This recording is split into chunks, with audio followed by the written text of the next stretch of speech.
Bonjour à toutes et à tous, je suis ravie de vous retrouver aujourd'hui pour cette vidéo. On va parler d'un sujet qui est important et que j'avais abordé quand j'avais commencé au tout début ma chaîne YouTube, qui est comment avoir confiance en soi. Et là je refais une nouvelle vidéo parce que j'ai enlevé la première, c'était la toute première vidéo il y a 2 ans et demi, donc voilà, je la trouvais un petit peu pas assez professionnelle. Voilà. Donc comment avoir confiance en soi? Avant de répondre à cette question, et je pense que ça va être une longue vidéo, je vous préviens à l'avance parce que j'ai beaucoup de choses à vous dire. Mais je veux vous dire déjà, vraiment, merci. Merci déjà à toutes les nouvelles personnes qui au mois de février se sont abonnées à la chaîne.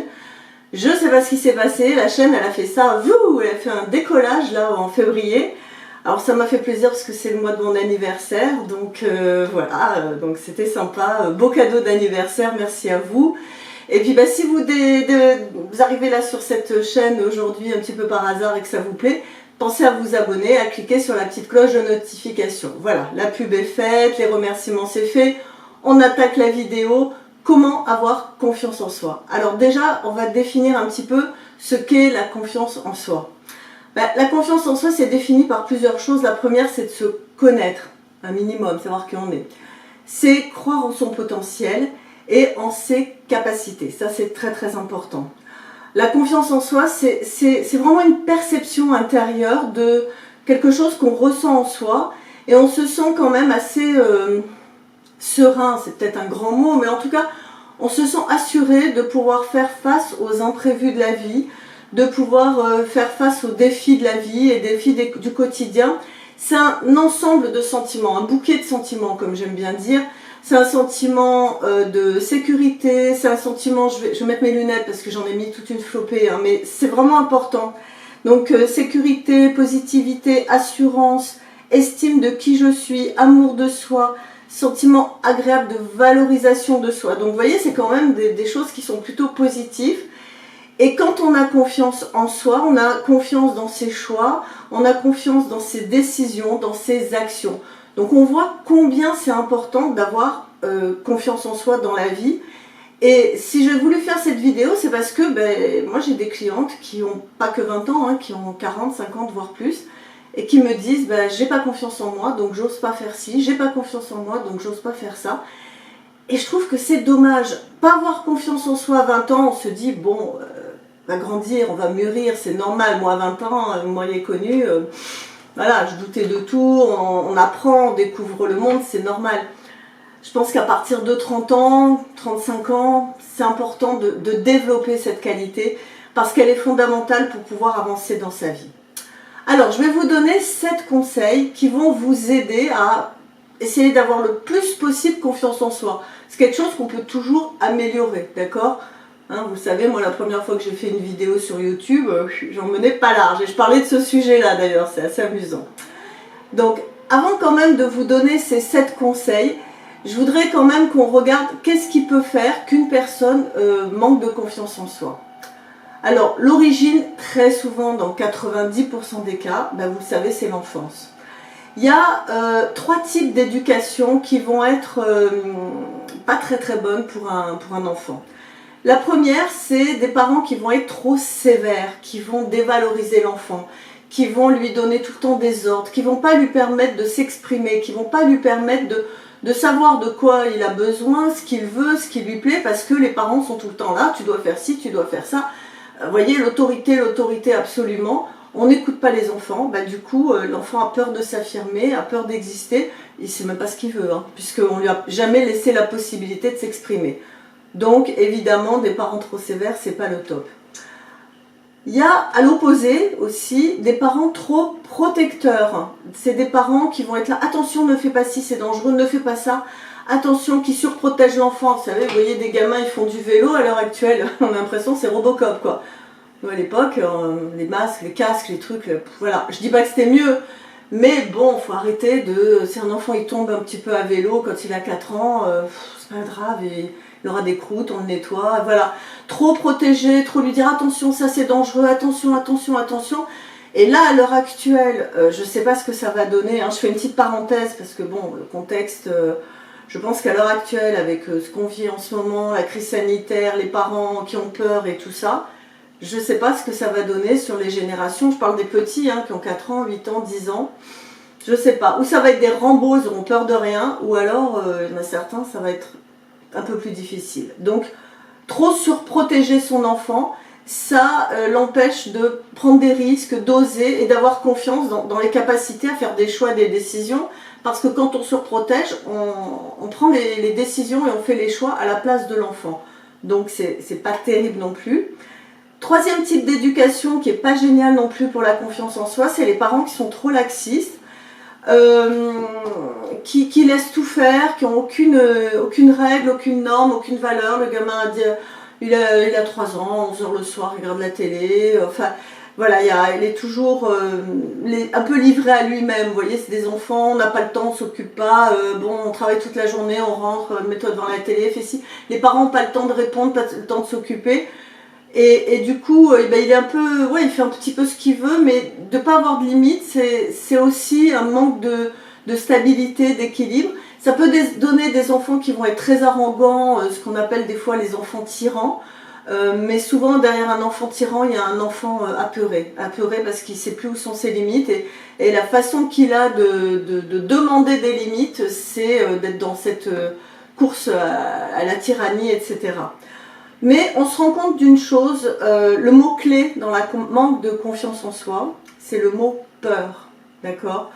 Le mot peur, les gens qui manquent de confiance en eux, tout simplement, ils ont peur. Ils ont peur de quelque chose, ils ont un manque d'assurance, ils ont une timidité, ils ont un manque de sécurité intérieure de par cette éducation qu'ils ont pu recevoir. Ok ? Il y a aussi, il ne faut pas l'oublier, et on le voit hélas à l'heure actuelle, ce qu'on appelle les épreuves de vie. Parce que même si on a eu les parents les plus bienveillants, qu'on avait waouh, super confiance en soi, il y a des épreuves dans notre vie, la maladie. La maladie, ça casse beaucoup au niveau de la confiance en soi. Je pense à toutes les femmes qui ont des cancers, à qui on enlève des seins, la poitrine, c'est difficile, elles vivent ça de façon dans leur chair, quoi, c'est douloureux. Ou des personnes qui se retrouvent handicapées.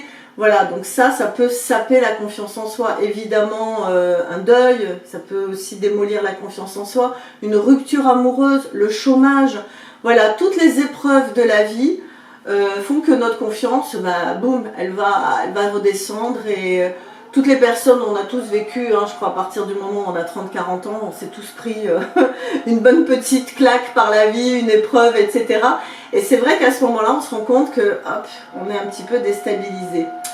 J'ai mon voisin qui a eu la bonne idée de faire des travaux là au moment où je fais cette vidéo. J'espère que ça fera pas trop de bruit. Bon, on verra, s'il vous plaît, arrêtez. Donc voilà, la confiance en soi, c'est quelque chose qui peut se perdre dans la vie et puis qui peut revenir.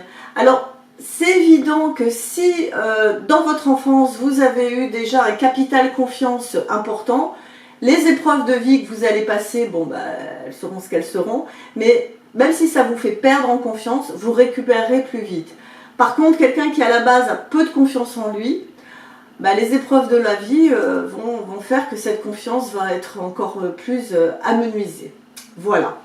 Alors, les conseils que je peux vous donner pour développer votre confiance en vous, il y en a 7.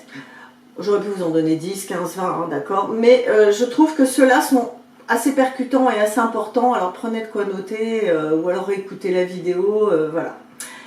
Le premier, c'est de se connaître soi-même. Alors, ça paraît un petit peu logique. Et puis, bon, quand on a 30, 40, 50 ans, on se dit, je me connais. Pas tant que ça. Pas tant que ça, parce que parfois, on peut, et moi je le vois en thérapie, hein, vraiment, on peut avoir une image de soi qui est un petit peu biaisée. Donc, ce qui est important, c'est de faire vraiment un petit travail d'introspection, d'apprendre à se connaître, de connaître ses forces, de connaître ses qualités, ses défauts, de connaître ses limites. Après, on verra si on peut un peu les dépasser, mais vraiment de faire un petit peu le point sur qui je suis, ce que j'aime pas. Qu'est-ce que j'ai vraiment comme force, comme capacité, et on est parfois surpris. Moi, je le fais souvent ce travail en thérapie, et les personnes me disent « Ah ouais, je ne pensais pas que j'avais autant de qualités. » Je dis « Bah ouais, mais parce que vous ne prenez pas le temps de regarder à l'intérieur de vous. » Donc, premier point, se connaître soi-même. Deuxième point, qui découle de ce premier point, bah accepter ce qu'on est. Accepter qui on est, voilà, tout simplement. On rêve tous, on a tous dans la tête une espèce d'idéal du moi de je serais tellement plus heureuse si, je sais pas, si je pouvais parler aisément devant une caméra, je serais tellement plus heureux si ceci, si cela, si je grandissais, si je maigrissais, si, voilà, si j'étais plus riche, si j'étais ceci, cela. Et en fait, on passe à côté de qui on est vraiment quand on est à toujours fantasmer sur cette espèce d'idéal de moi qui n'existe nulle part. Et plus on se rapproche, plus on décale cet idéal de moi. Finalement, c'est insupportable, quoi. On a l'impression de courir après quelque chose qui n'existe pas. Alors, on a tous un idéal de soi parce qu'on a envie de s'améliorer, évidemment. Mais ne pas le prendre, j'ai envie de vous dire, pour argent comptant. Voilà. Accepter, voilà, en ce moment, je suis une personne timide, j'ai du mal à parler avec les autres. J'aimerais avoir de l'aisance. Ok, qu'est-ce que je peux faire pour changer ça? Mais en tout cas, là, ici et maintenant, ma réalité, c'est ça. Ça permet de s'enlever une culpabilité, un poids, une angoisse. D'accord? Donc, accepter qui on est. Troisième point, très important, être authentique. Apprendre à être vrai, à être vous-même, à être authentique. Ne cherchez pas à ressembler à un tel ou une telle.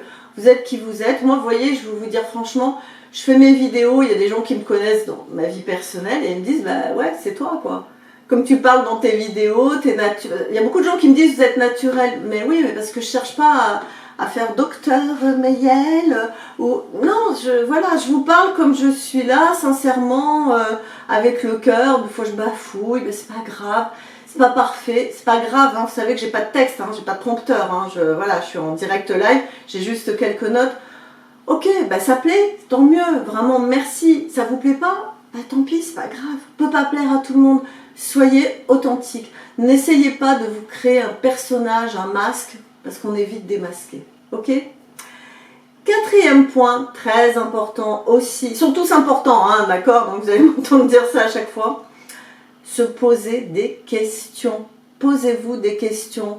Remettez-vous en question. Ça veut dire, ok, j'accepte qui je suis, mais si j'ai cet idéal de moi, c'est que j'ai peut-être des rêves, j'ai peut-être des envies. Quelles sont mes valeurs? Est-ce que j'ai envie de changer des choses dans ma vie?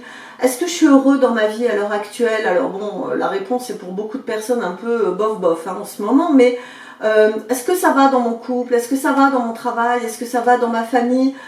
Est-ce que je suis en accord avec moi-même, avec toutes les personnes qui sont autour de moi?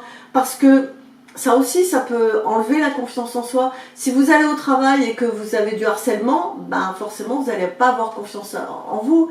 Si vous êtes en couple et que votre conjoint ou votre conjointe vous agresse, vous parle mal, vous manque de respect, ça va pas être top non plus, d'accord? Donc, posez-vous des questions et faites aussi un petit peu le bilan de votre vie. C'est peut-être pas tellement que vous manquez de confiance en vous, c'est que vous n'avez pas la vie qui vous convient et il va falloir peut-être mettre en place des changements et des transformations. Et je vous le dis, on vit une période où en ce moment, les masques qui tombent, moi je le vois dans mes consultations, les gens ils ont envie de ça, ils ont envie de vérité, ils ont envie d'authenticité, ils ont envie de se remettre en question. Il y a derrière cette énorme crise qui est douloureuse pour plein de gens, il y a des prises de conscience, vous voyez, j'en ai des frissons de vous dire ça parce que moi je ressens quelque chose qui va être très positif, qui va sortir de ça. Vraiment, j'y crois beaucoup.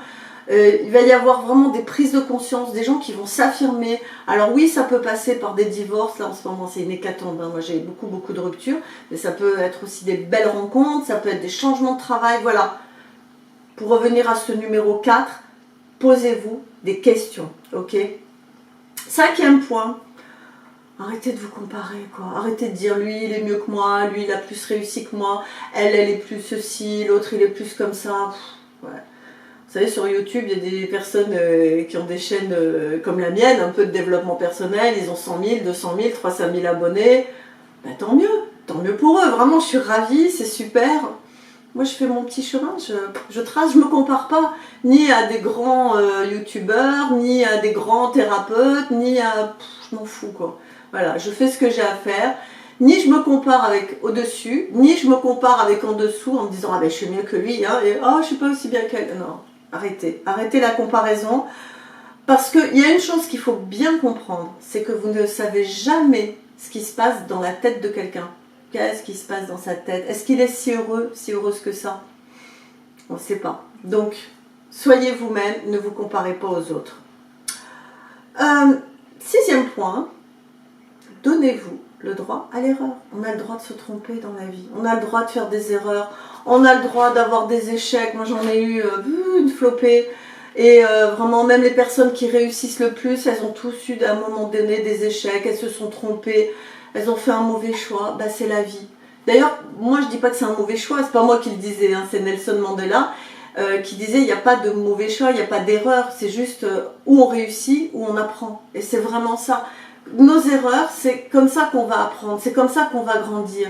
Hein. Et même à l'école, quand un enfant il se trompe, et d'ailleurs le système scolaire est mal fait, on les engueule, on les gronde. Ben non, voilà, tu t'es trompé, c'est pas grave, c'est que tu apprends. Donc la prochaine fois, tu feras comme ça. Peut-être tu te trompes encore, c'est pas grave, tu apprends. Hein, on a parfois besoin de se tromper plusieurs fois. Combien de personnes se sont mariées 2, 3 fois? Bah ouais, c'est pas grave, c'est la vie, on est là pour apprendre, on n'est pas parfait. Donc allez, lâchez prise là-dessus. 7e point, ne vous souciez pas du regard des autres, du qu'en dira-t-on, de ce que les autres pensent de vous, vous jugent, vous critiquent. C'est pas grave, hein. Franchement, ils vivent pas votre vie, ils sont pas à l'intérieur de vous. Donc les gens, ils peuvent penser ce qu'ils veulent, c'est leur projection, c'est leur vision de vous, c'est pas la réalité. Je reprends souvent l'exemple de Barack Obama qui, quand on lui faisait des compliments, ou d'ailleurs toujours, quand on lui fait des compliments, il fait merci. Mais bon, il n'est pas là, ah merci. Et quand on le critique, il dit ok. C'est-à-dire qu'il ne vit pas dans le regard des autres. Et ça, c'est très très important. Ne vivez pas ni dans l'attente que les gens vous félicitent tout le temps, ni dans la peur que les gens vous critiquent tout le temps. Pareil là, tracez votre route, faites votre chemin. Si on vous apprécie, encore une fois, tant mieux. Si on ne vous apprécie pas, ben, tant pis. Vous êtes vous-même, vous êtes authentique, avancez. Ok? Petit bonus pour vraiment compléter ces 7 qualités. Faites toujours de votre mieux. Hein, on reprend un petit peu les accords Toltec. Faites toujours de votre mieux. Ça veut dire quoi? Ça veut dire que la perfection n'existe pas. Arrêtez de vouloir viser la perfection. Ça n'existe pas. Par contre, chaque jour, faites de votre mieux et dites-vous que chaque jour, votre mieux, il peut varier. Moi, vous m'auriez vu hier, je devais faire une vidéo, non, c'est avant-hier, je devais faire la vidéo. J'étais fatiguée, j'avais pas envie, je me suis pris un petit moment de repos et j'ai bouquiné. Voilà, alors que j'avais la vidéo à faire, j'étais là, ouais, c'est important.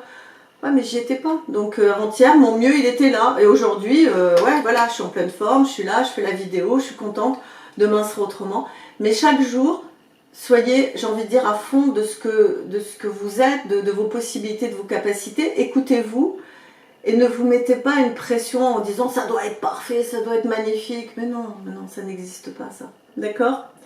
Voilà un petit peu pour ces 7 qualités que vous pouvez travailler, développer pour avoir plus confiance en vous. Ok? Laissez-moi des commentaires, vous, est-ce qu'il y a d'autres qualités qui vous paraissent importantes pour avoir confiance en vous? Donc n'hésitez pas dans les commentaires à me le dire. Et puis merci d'avoir regardé cette vidéo, pensez à la partager, à la liker, abonnez-vous, ça je vous l'ai déjà dit. Je vous fais des gros bisous et puis je vous dis à la prochaine vidéo. Ciao!